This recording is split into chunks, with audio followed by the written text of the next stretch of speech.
Hi guys, Chris at the Ultimate Recycler. Time for a test on my worms again, and this time citrus, or lemons more specifically. Now this is traditionally a no-no for worms. You find many people throughout the internet and on forums and Facebook groups say don't feed lemons to your worms, they're too acidic, or whatever other reason they have. Generally you read in lists that citrus is a no-go. So it's time for us to do a test. These came off a tree over the road. Some had fallen onto the ground. Some are a bit spotty. I'm not sure what's going on with that. They might have some sort of disease, but some actually look quite good. They all smell very lemony. So we'll slice these up and put them through the mulcher, and then we'll try the worms out and just see what happens. Okay, I've sliced all these lemons up so they can fit through the hopper in my mulcher. So let's put them through and turn them into worm food.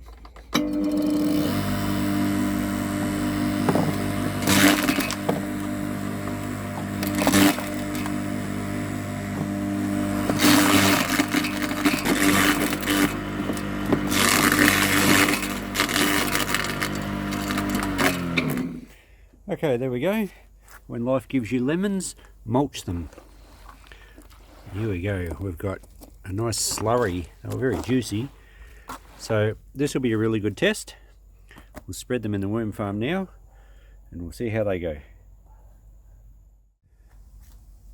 So this section of this garden bed hasn't had anything for quite a while, and I just dug through it before and got all the fibrous roots out because the plant's roots seem to be attracted to this rapidly increasing fertility.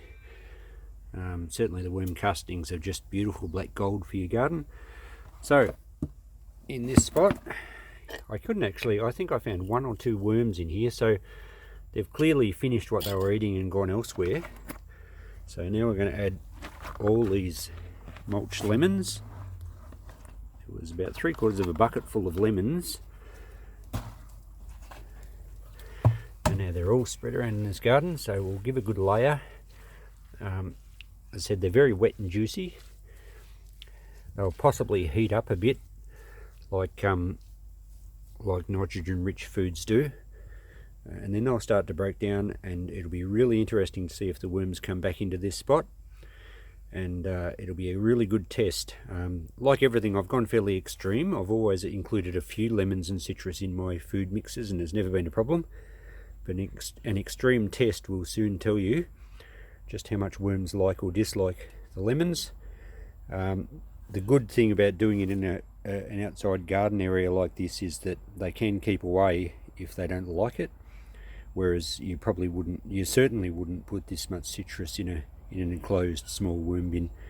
But for the purposes of testing the food likability, this should work really well. So we'll check back in maybe a couple of weeks and just see how it's going.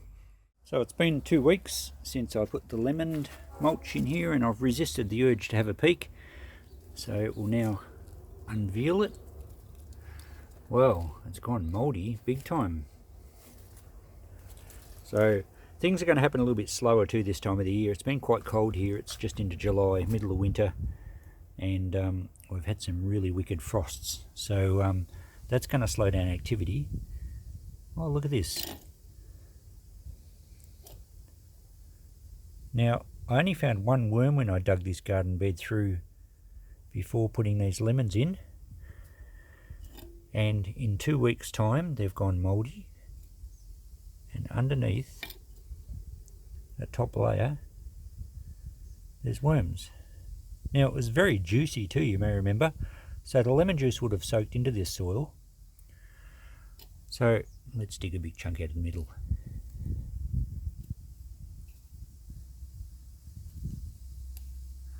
Yeah, well, there's not a lot of worms, but the fact that, oh, there's a little one. The fact that I'm seeing more worms now than what I did when I dug this garden bed over, because it had gone a few weeks without any food and the worms had moved elsewhere. So the fact that they've come back to this spot through that soil, or the worm castings underneath that was soaked in lemon juice, and they're now getting into this, is really promising. So it's an extreme dose of citrus. All right, given they're not crazy about it. If this was a mixture of, say, watermelon or apples or peaches or some of the other experiments that I've had success with, I would imagine the worms would be right through this now. But it's a really promising sign that even in the cold weather, within a couple of weeks, the worms seem to be coming back looking for food. Yep, there's one straight off there, another one in there, little ones. So I'm concluding from this that there's no issues with, or at least not severe issues with, any toxicity or high acidity from citrus.